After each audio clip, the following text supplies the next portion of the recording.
My job is to introduce both a little bit of theory and also some practice. In order to understand the practice, I'm going to have to introduce the theory. Yeah?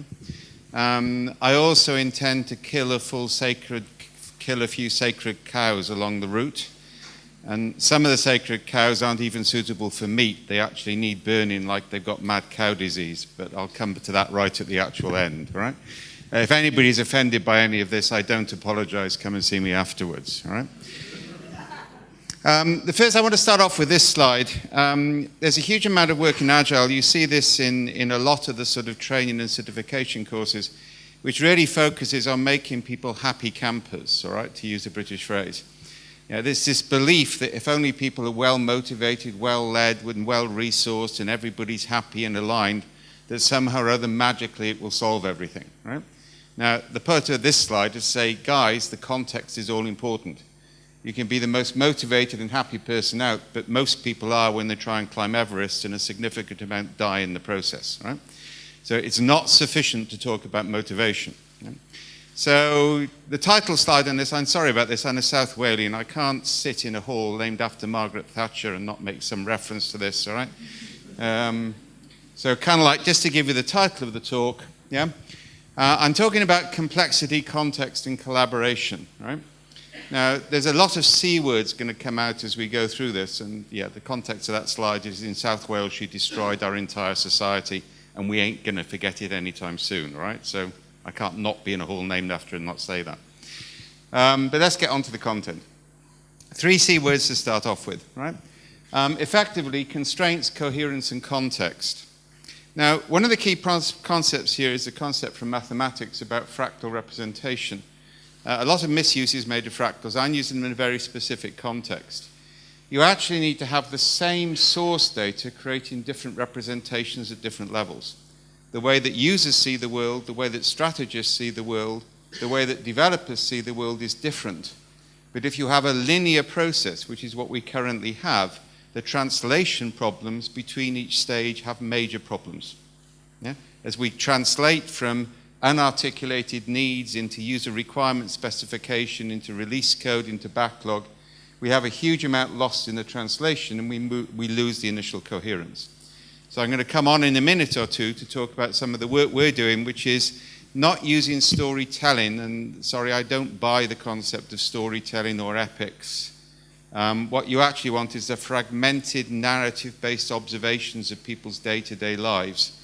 You don't want artificially constructed material. So I'm going to talk about using that to effectively create fractal representations. And to give an illustration of this, the Cynefin framework, which I'll also come to in a minute, is taught at the moment on all Homeland Defense courses in the United States. It's actually taught on the key course where majors are trained to be colonels, which if you don't know it, that's the point where they move from operations to strategy across the whole of the US Army. One of the things I'm most proud of is a SWAT team in Florida. The actual model was drawn by a SWAT team leader, and he agreed with his team the situation was complex, so they wouldn't apply standard operating procedures. They would do experimental probes. And that's good news because people's lives were saved. But then he phoned up his head office and said, it's complex, I'm probing, and they didn't argue because the same framework is used strategically as is used operationally. So there's a faster communication mechanism, and that's an example of fractality. Yeah? So I'm going to come back to how we do that later, and technology can have a large part to play in it, but it's a key concept, fractal representation. Same source data, different representations in different contexts. Yeah? The second thing, this is a concept of constraints. Now, people tend to see constraints as negative. Actually, they're not. If you actually allow your children to actually have no constraints whatsoever, you'll see the results of the lack of constraints pretty damn fast, all right? The fact is, in biology, without constraints, evolution doesn't happen. Yeah, there has to be some type of constraint in play. So understanding and mapping constraints is really important. And this is actually the first conference where I talked about some of the latest thinking on this, so you're going to get this the first time round, right? First Agile conference I presented it. So apologies if it's not as slick. But basically, there are 2 things we need to understand about constraints. One is some are context specific, and the others are context free. Now, I worked for IBM for 7 years. It was a novel experience. I didn't volunteer to join IBM. I was conscripted. They bought the company I worked for. It was actually a very valuable experience. It actually allowed me to do everything I'm doing now, so I'm not complaining. I didn't fill out a timesheet in 7 years. I'm quite proud of that. That took an awful lot of deliberate defiance. All right? I finally failed the test of obedience, but that was 7 years in, and I was allowed to do more or less what I wanted. So, from my point of view, it was good news. But the one thing you learned about in IBM, the most fundamental governing heuristic in IBM was don't buck the process. Whatever the rules say, work around the rules, but give the appearance of following the rules. And there was more energy lost in working around the system than there was in making the system work. But from an executive perspective, everything appeared to be a smooth, linear process. The reality is everybody worked frantically to get it to work despite itself. And that's true in a large amount of modern companies, and that's a theme I'll come back to. Yeah? So what we actually need in complexity is what are called context-specific constraints. Different constraints work in different contexts. Yeah, no rule in a human system can ever be universal. So for example, in Britain, we drive on the left-hand side of the road. But if a kid runs on the road in front of you, you should swerve onto the right. Yeah, all rules are contextual. Yeah, and I want to build on that because that concept of context-free and context-specific constraints isn't well understood by the IT community because they generally design for an average on a normal distribution rather than the tails of a Pareto distribution. Now, actually, most enterprise, most needs are in the tails of a Pareto distribution, not in the center of a normal or a Gaussian distribution. And that's problematic because of this failure to understand the nature of constraints. The third thing is we need to realize that constraints can contain or they can couple, and they have different natures. Now, we're currently producing a typology of constraints. And if you don't understand the difference between typology and taxonomy, I suggest you look it up because it's a really important one. And again, it's when IT people tend to think in terms of taxonomy, which in English rhymes with taxidermy and has roughly similar effects, all right? Yeah. Typology is different, right? So constraints can be rigid, i.e. they're clear, they're defined, we know exactly what they are. Those have a danger because rigid constraints, if they actually break, they tend to become brittle and shatter catastrophically. So they have huge value as long as they're maintained, but their failure causes it has massive implications. So they're not resilient. They're robust, but they're not resilient. Yeah, and that's a key distinction. Robust systems, when they collapse catastrophically. Resilient systems mutate and change to accommodate circumstances. Yeah. They can be elastic, i.e. they can spread, they can stretch. Now again, that has higher resilience than fixed, but they're still really robust because when they snap, it's bloody painful. As you all know, I discovered on the elastic band holding my toothbrush together this morning, it can actually be quite painful, all right? And I didn't bring a spare. Secondly, they can be loose. That's kind of like if you think about it, when a car is towing another car, you put the tow rope on, it's quite loose, and then you actually move off, but you have to move off very slowly because that point where the tension hits is a point of extreme fragility. Yeah, and you actually see that a lot in human systems. There's a loose constraint which snaps in and often snaps in unexpectedly, and all of those three have potential danger. Then we get into the true resilient ones, permeable constraints. Permeable constraints, if they're boundary constraints, allow some things through but not others. It's rather like a sluice gate. As the water pressure builds up, you can open the sluice gate to more water out.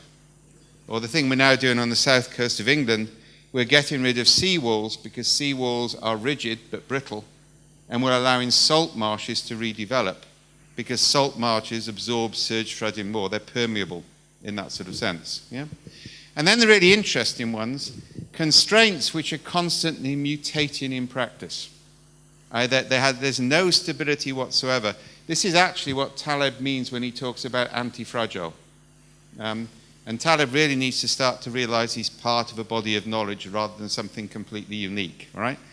Anti-fragility is a type of resilience, it's a type of constraint. I would prefer to talk as a mutating constraint It actually changes under pressure to actually accommodate what's going on. And then the really interesting one, which if you don't map these, you've got a major problem, are what I call dark constraints. That's a reference to dark matter, or more technically, dark energy. If you know that in cosmology, we don't know what it is, but we can see the effect.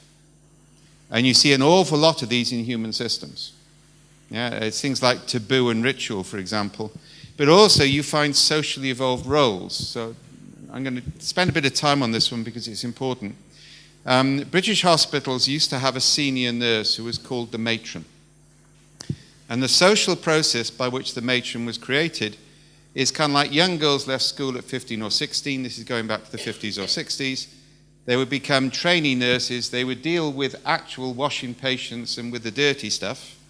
And I've got a lot of experienced nurses I know who say the fact they subcontract that now damages the role of a nurse, because the intimacy of washing people gave them a knowledge of what was going on, which actually the doctors never got. And they said they're making us second-rate doctors, not first-rate nurses. So there's some significance there. Then they become a ward sister, then they get promoted, and then one day they suddenly discover they were the head nurse, the matron, and everybody else was scared out of their lives of them. But the point is, the matron picked up all the things the formal systems didn't cope with, because she'd evolved with the system over time. And everybody knew who the next matron would be. It was never an application. It was obvious who that person would be. Now, fascinating, in the 80s, at the height of process re-engineering, they got rid of all of the matrons in English, Welsh, and Scottish hospitals, because the matrons didn't know what they did when they were interviewed by consultants. They just did it when they needed to do it. So they were eliminated as a surplus layer of management. Fascinatingly, that's now attributed to the growth of superbugs in hospitals and a whole variety of other problems. We removed an evolved control mechanism, which was a dark control mechanism. Fascinatingly, they weren't removed in Northern Ireland because they were holding together young nurses coming into hospitals, discovering their friends from primary school coming in with their knees cut by terrorists, and kind of like the matrons were just holding the whole thing together. Coming back to what you said, there's a wonderful BBC video about that. I don't know whether it's still available, but it's worth looking at. Right? Now, I spent a bit of time on that because actually in most organizations, there are socially evolved roles and practices which systems analysts never get near understanding.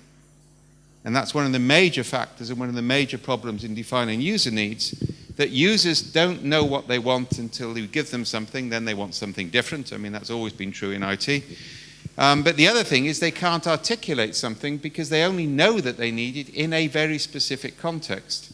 And your interview or your workshop or your story session doesn't replicate that context, so you don't discover it. So we need to move beyond that. I'm going to talk about new methods for that in a minute. So those types of constraints are really important. As I say, it's a typology, it's not a taxonomy. And actually starting to map that, both the ones that contain and the ones that couple, is kind of like key. Things that connect and things that contain. Next, coherence. Now this is a key concept in philosophy of science, and this simply is understood. I can say that evolutionary theory is coherent to the facts, even though we know it's probably wrong. We keep discovering new things, right? But the point is, what we do know is coherent to the knowledge base, whereas creationism is incoherent. So coherence allows us to avoid the need to say, I can't say that something's absolutely right, which means you can't disprove it as another theory because you find it contradicts later on. But I can say that some things are coherent and some things are incoherent, which means coherence is a reasonable direction to travel in, right? So it's a really important concept in modern philosophy of science, because science is going through such a fast mutation rate at the moment, and the traditional scientific method can't be applied, for example, to aspects of, understanding quantum physics, for example. You just can't use traditional scientific method. You're into other areas. And the stuff we're now doing in terms of social systems, looking at, for example, epigenetics, which is actually the activation or deactivation of DNA by chemically triggered aspects of culture, Lamarckian evolutionary theory, which is now coming back into place. You can't apply a traditional scientific method to this, but we have to have a test of coherence. I did a lot of this at Agile Scotland recently. There's a whole model on that, which will be online shortly. That links in with my definition of sense making, and this is key to software development. It's how do we make sense of the world so that we can act in it? And knowing the degree of coherence of where we are is critical to what type of software development method we use. Scrum has high utility in some contexts, low utility in others. Yeah? Waterfall has high utility in some contexts, low utility in others. And the one I love, I was working with Telstra in Australia, and everybody had to be agile, otherwise you didn't get promoted. This is kind of like, it's a fashion item. If you're not an agilist, then you're nothing. And they had waterfall development projects, and they're canny Australians, so they basically ran 1 year sprints, right? They would have survived in IBM because that's the way we played IBM. Okay, that's the way you want me to talk about it, that's the way I'll talk about it, it's fine, right? Okay, starting to get the principle. Right, let's move on to Cynefin. Cynefin is a Welsh word, if you don't know it. Its literal translation into English is habitat or place, but that's a very poor word. The English don't have an equivalent for Cynefin, which says something about them. Its meaning in Welsh is the place of your multiple belongings. It's a sense of being rooted in many different paths, geographical, tribal, spiritual, familial, all of which profoundly influence what you are, but of which you can only ever be partially aware. So it's a very good name for a complexity model, and the reason the English don't have an equivalent is they've never had a habitat of their own, they've only ever stolen other people's. We haven't forgiven for the 13th century, and we don't plan to anytime soon. Right? Okay, so that's what Cynefin is about. Cynefin actually looks at two types of order. Now I'm going to build this slowly. Ordered systems have a high level of constraint. Generally, the container constraint is fixed or elastic. It's visible, it's definable. And actually, all the identities or the objects within the system, and that's a whole field in its own right, identities and objects, which I haven't got time to go into, are tightly connected with each other and with the boundary condition. Yeah? So because you've got that high level of constraint, you've got complete predictability. And that's a really useful thing in human systems. So, for example, in operating theatres, we count the number of surgical instruments left at the end of an operation, and we check it's the same as were there at the start. As I get older, I think this sort of thing is of increasing importance, because I know the percentage of operating instruments left in people's bodies before they did this, and it's a scarily high figure. And we won't get onto the cotton swabs and the bandages, which was even worse. The trouble is, people then take that and assume it's context-free, which it isn't. Actual checklists work in highly ritualized environments where the ritual of scrubbing up aligns identity with role so that forms of behavior are possible which are not possible outside that context. And this has been a major problem with Agile method development. People generate a method from a single project in a single context and assume that they can then scale it. And we'll get on to scaling later. Right? That's one of my fatted cows that needs mad cow disease treatment. So basically in Cynefin we take that and we say, there's nothing wrong with this, it's really useful, there are systems where we can create the order, but if we take it to excess, it's a mistake. And let's come back to my IBM example. They took us over, it was quite scary. On Friday we thought we were floating on the stock market and I was going to go out and buy 3 companies across Europe on Monday, but by Monday we'd been sold to IBM. And we discovered that the clause which allowed us not to be bought if we didn't like it was meaningless when the venture capitalists told us what would happen if we invoked it, all right? You learn these things, all right? That's why my current company, I've done 12 years without investment because I'm never going back to venture vultures, all right? It's just a bad place. Either way, it was quite scary because one of the first things they did was to charge us for coffee. Now, this is completely unreasonable, right? We needed free coffee. And then they banned alcohol. I had to smuggle whiskey out of my office. Now, in those days, and maybe still, I don't code at the moment, I just run teams, all right, is fundamentally, all right, the coffee alcohol cycle was a critical part of software development. Nobody should be expected to talk to the users without alcohol first, You then needed coffee to sober up to write the code, and then you needed alcohol to deal with that thing I said earlier. The users didn't know what they wanted till they got it, and then they wanted something different. So the coffee alcohol cycle was an essential part of our productivity. Right? We got around that one quite easily. We actually held key software development conferences in pubs with meeting rooms where they would give us a receipt for accommodation and food and not mention the alcohol. So that solved that problem, right? And there were lots of coffee machines brought in and so on and so forth.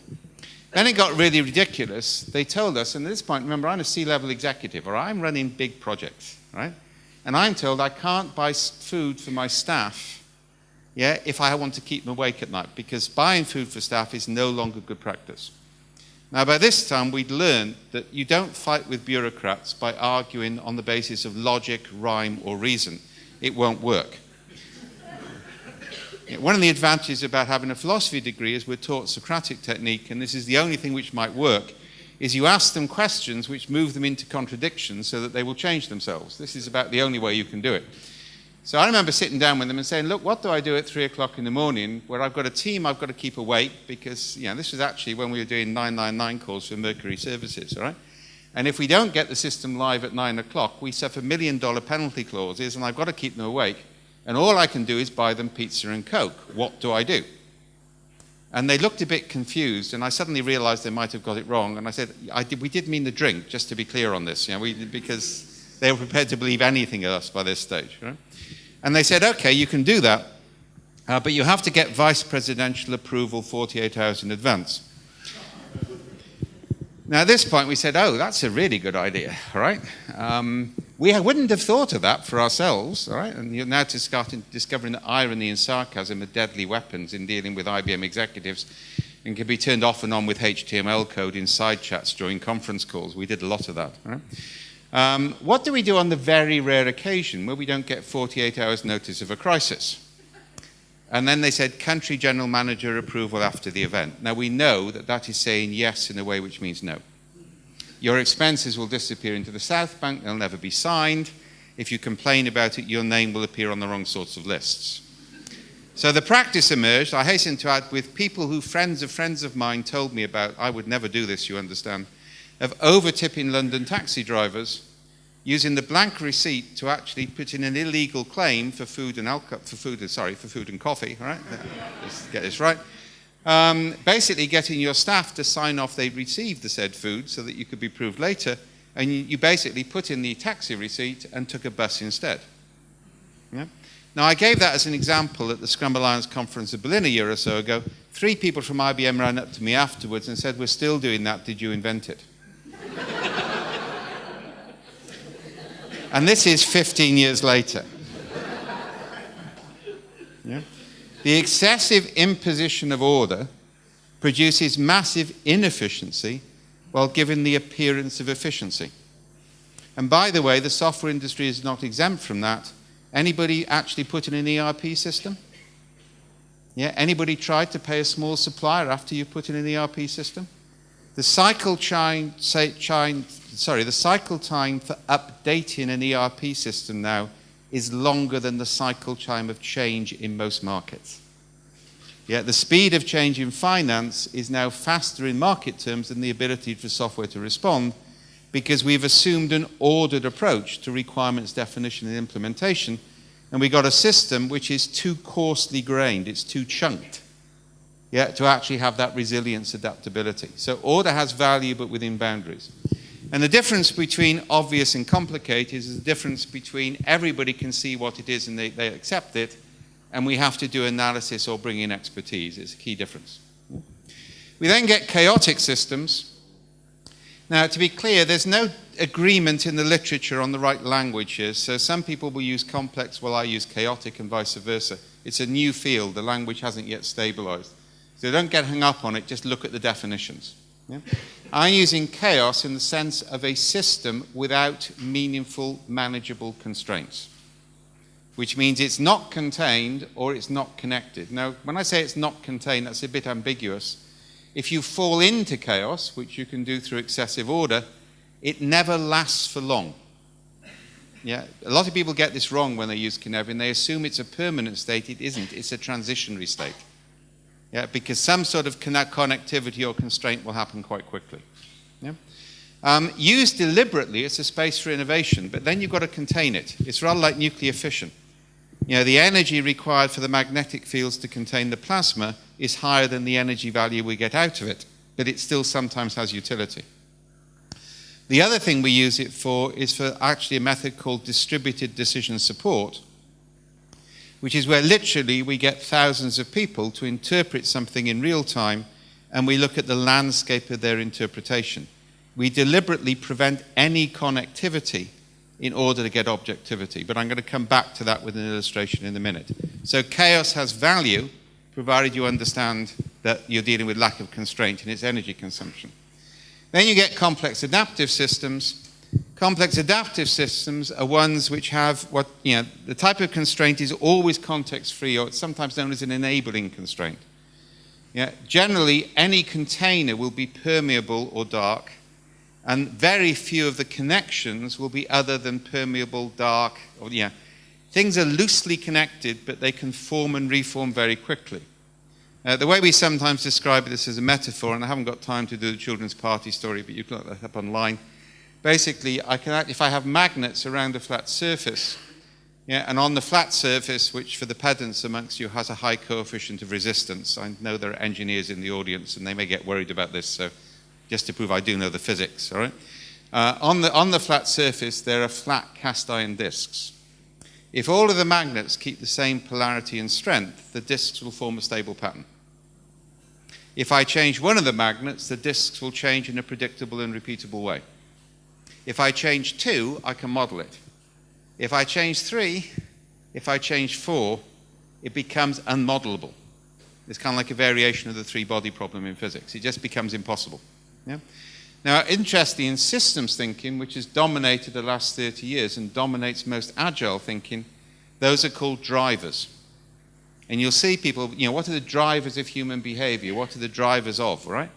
The point about a complex system is it's not driven, it's modulated. They're modulators, not drivers. You can't say, if I do this, I will produce the right result. And you see it's complete nonsense, for example, in leadership models. People who tout a model of how leaders should be and then try and accommodate Steve Jobs within the model, right? It just doesn't work, right?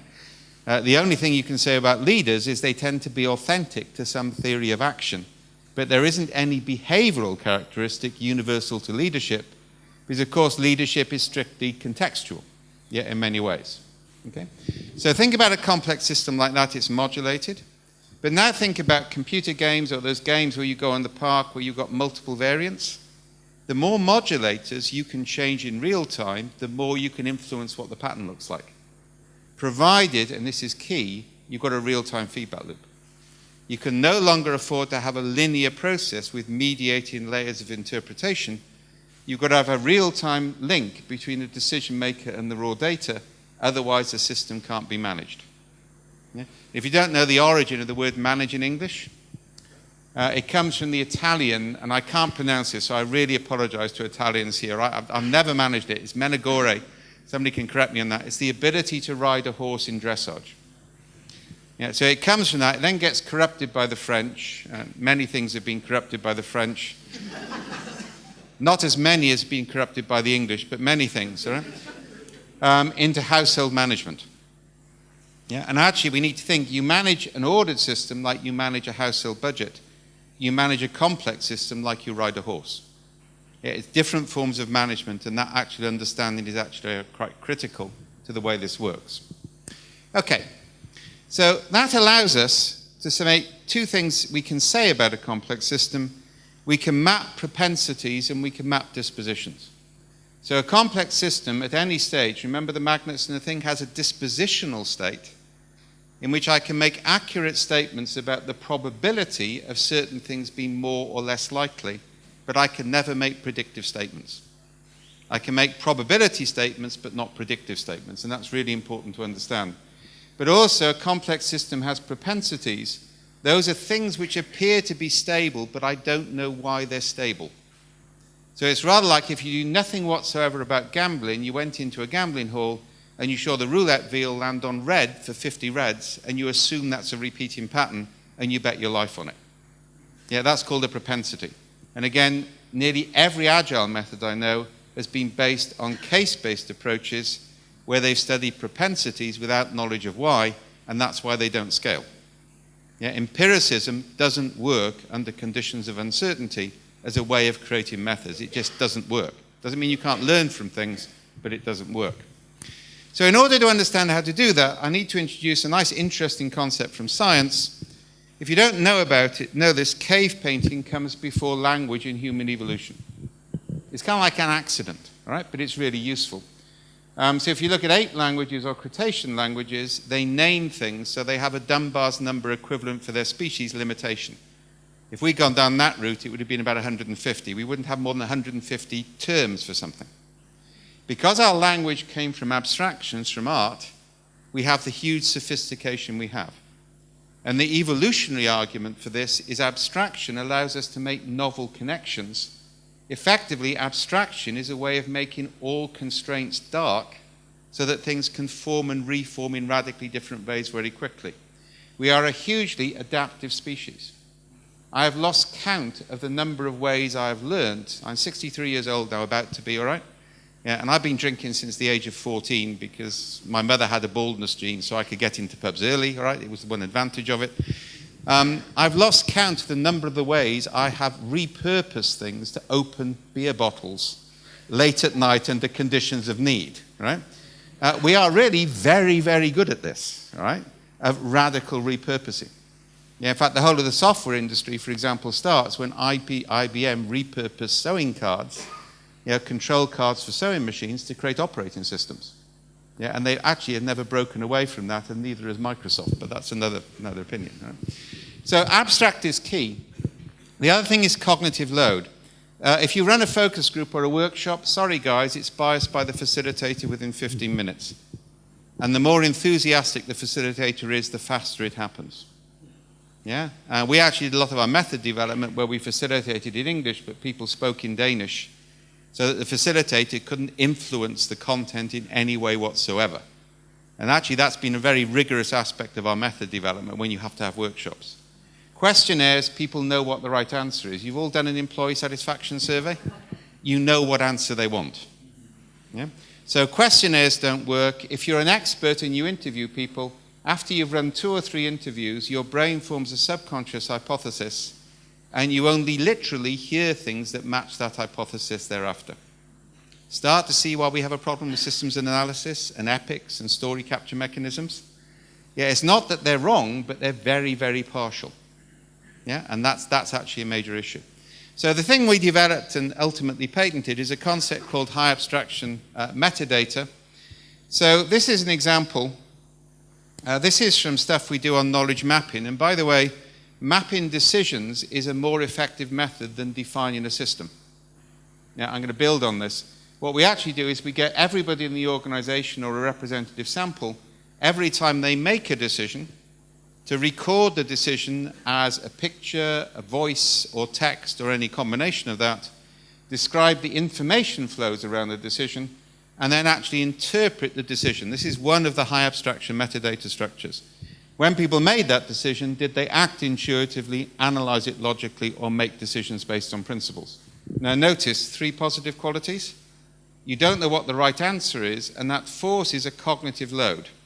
In Kleiderman terms, it forces you from thinking fast to thinking slow. So you go deeper. So we have high cognitive load, high abstraction, we get better metadata. And that's called high abstraction metadata. I say that's a cognitive edge patent. This actually also gives us cultural maps, by the way. The nice thing about complexity-based techniques is one capture mechanism has many purposes. Yeah, because actually the culture of decision-making tells you more. In this organization, that's showing the total picture. You can say it's good at analyzing, it's going to be weaker ethically, and God help them in a crisis. Yeah. So basically now the goal of HR is to get that triangle more balanced. This is a whole new theory of change. Not there's a right way of doing things, but we need context-free balancing. Yeah, so we need actually, our culture needs to be distributed over the whole of that triangle. And normally on cultural mapping, we're using 6 of these. Yeah? There's stuff on our website on that. That allows me to produce a dispositional map. This is one. This is actually measuring attitudes. Now, we're about to start a big project on this, measuring attitudes to testing in software developers. Now, if anybody's interested in that, get in touch. Yeah? And there's some other interesting things we're doing. You may not know this, but if people change their clothes, you change the cognitive activation pattern of the brain. You literally see things differently. Yeah, it's what happens when people scrub up to go into an operating theatre. So we're about to start properly controlled experiments to see what happens if we actually change the developers' clothes when they go from developing their software to testing their software, and to actually link certain practices with that switch. We've already done that in the health and safety in New Zealand, as it happens. There was this wonderful project, it was called Off-Road Safety in New Zealand, so I thought I'll take it, all right? You know, this is Lord of the Rings territory. Nobody told me it was Wellington Harbour at 6 o'clock on a winter's morning, which, yeah, I love Wellington. It's my favourite city in the world after Cardiff, all right? It's the best cafe culture in the world, but the rain does come in horizontally from the Antarctic, all right? Now, one of the things we did there was to actually get truck drivers to strap on heated belts when they got out of their lorries, because most of the accidents were happening in the first 10 or 15 minutes because their brains were set around driving and it was taking them 10 or 15 minutes to reset themselves to loading. So by strapping on a heated belt, we triggered that thing quite quickly.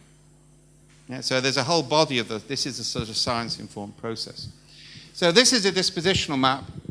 This is based on engineer observations. It's not surveys, it's not focus groups. It's engineers continuously capturing their experiences and noting microanomalies over an extended period of time on ungameable triads.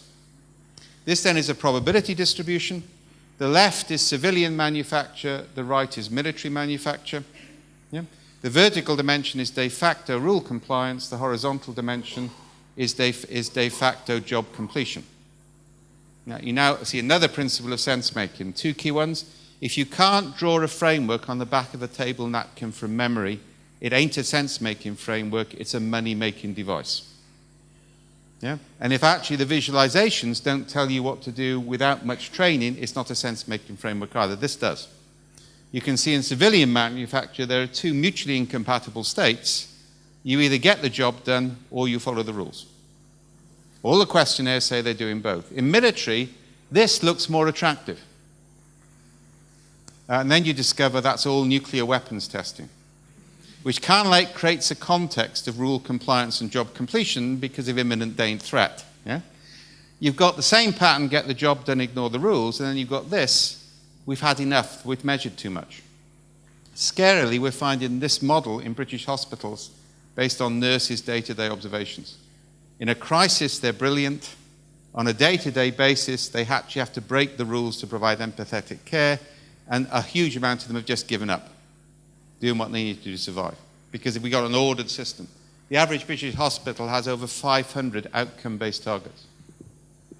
And if you don't know it, all the available science, without exception, says where people are working for explicit goals, it destroys intrinsic motivation. There is no evidence to contradict that. Yeah, but the whole KPI industry has grown up as a form of pseudoscience without respecting that evidence. And there's a lot like that. Now, we now also get a theory of change, because actually this, in complexity, is called an adjacent possible. Really good name. That is a potential attractor basin close to where we are in the right direction of travel. So what I now do is I click on that, and I say, what can we do tomorrow to create more like these and fewer like that? Now, that is a radical new theory of change. We're working on this with the Welsh Centre for Behavioural Change at the moment, because everybody can understand that instruction. That's the board level representation. Remember I talked about fractality? So the board now say, what can we do tomorrow to create more like this and fewer like that? But then every factory has got their own representation based on the source data. Because for each factory, the situation is different. You haven't got a culture as a company, individual teams have cultures in specific contexts. You start to see where this stuff goes? That allows us to do things in radically different ways. And then something else quite scary. Yeah, this is actually from a whole body of research. I mean, radiologists, remember, are highly trained individuals working with a limited data set, neither of which applies to systems analysts. Yeah, you're dealing with a huge amount of data. Yeah, you actually ask them to look for anomalies, and you hide a picture of a gorilla, which is 48 times the size of an average anomaly. 83% don't see it. Yeah, this really kills off the concept of interviews and focus groups completely, because you are only going to see what you expect to see. Yeah? And you can't avoid that unless you're fully autistic. Yeah? The only people who see everything logically are people who are fully autistic, and therefore that's the problem. They can't cope with the information volume. We make decisions very quickly based on a first fit pattern match. Yeah? Now I say there are consequences for that. So coming back to chaos theory, I was doing a conference in Florida a year or so ago. This was human terrain mapping, which is something we do with this on counter-radicalization, on attitude mapping on populations. We're currently deployed in Jordan, for example, about to be deployed in Colombia again around the peace process. Yeah? So I'm presenting this stuff, and the bastards announced that Snowden was keynoting at their conference, but didn't say which Snowden, and put me on first. So I hasten to add I was invited before my namesake got famous, all right, and he is in no way related, or he probably is way back because the name comes from a very small area of the UK, all right, so at some stage in the past we've got the same genes. Either way, we had maximum attendance, and I went on with some nervousness because they're moving to open carry in Texas, and I didn't know whether it had come to Florida or not yet. Yeah? But one of the things we did there is we presented an infographic on Syria. We got 2,500 people to put it onto 6 triads in real time. And from that, we actually then drew the same fitness landscapes. So we could show the dominant views and the minority views. Now this we're now starting to do in IT to actually use users as a sensor network to ask questions in real time and to present options to them which they can interpret so we can see minority and majority options. And once you've set it up, there is 0 cost to running it. Whereas actually with traditional requirements capture, there is always a massive cost to go in and asking more questions. Yeah? So I'm starting to give you some of the sort of ideas and practices here. So let's move back to Cynefin and start to think about what it means for software development. Okay, first of all, Scrum fits there. Scrum is a method of moving something which is on the borderlines of complexity into complicated. That is its huge value. It's a linear, iterative process around a largely formed requirement. Yeah, so it's a complex to complicated transition device. It's not a complex systems technique. Somebody twitted me saying the latter part, but didn't twit the former part. It fits there. It has value. The thing we're sadly neglected, and you go to conferences and people talk about the amount of failure rate, don't they? Well, one of the reasons is we don't start the process too early. So that's where we move into a whole body of techniques which we're working on, which are emergent user requirements capture. If anybody's interested, we're about to announce a multi-company academic-based project on this, which will last a year, in which we develop new tools and techniques to continuously capture day-to-day fragmented narratives from users. And then when we get cluster patterns within the fitness landscapes, we're going to allocate pair programming teams to develop prototypes. So we're not waiting for people to ask for something, we're identifying unarticulated needs and then deploying technology to see if we can make a difference. Yeah? Anybody's interested in that, it's going to be a participative program, because I don't believe in building methods and tools in small companies to create accreditation revenue. Yeah? There's far too much of that, and I don't want to go down there, and that's based at the university center I've just set up. We also got things like mutation. One of the techniques I created for DSDM was created by myself and 2 other people many years ago. 3 competitive companies sat down in a pub in Cheltenham and said, we need an international standard for RADJAD, otherwise we'll sell it. That's where it started. One of the techniques I developed was effectively a RAD team where actually programmers sat down with users and developed a prototype. They then handed on to another group of programmers on an 8-hour time difference who were told to improve it without access to the original user need, and then handed on to another team or another 8-hour time difference. Every time it came back, the user said, God, we wouldn't have thought of that. Why, yeah, and had it in place. That's a biological principle. We're deliberately introducing mutation so that novelty emerges under conditions of uncertainty. Now, there's a whole body of these sort of things which we call pre-Scrum techniques in Agile, and really you need to start to do them because the flow goes in this direction. From there, the thing that Scrum has forgotten about is time boxes.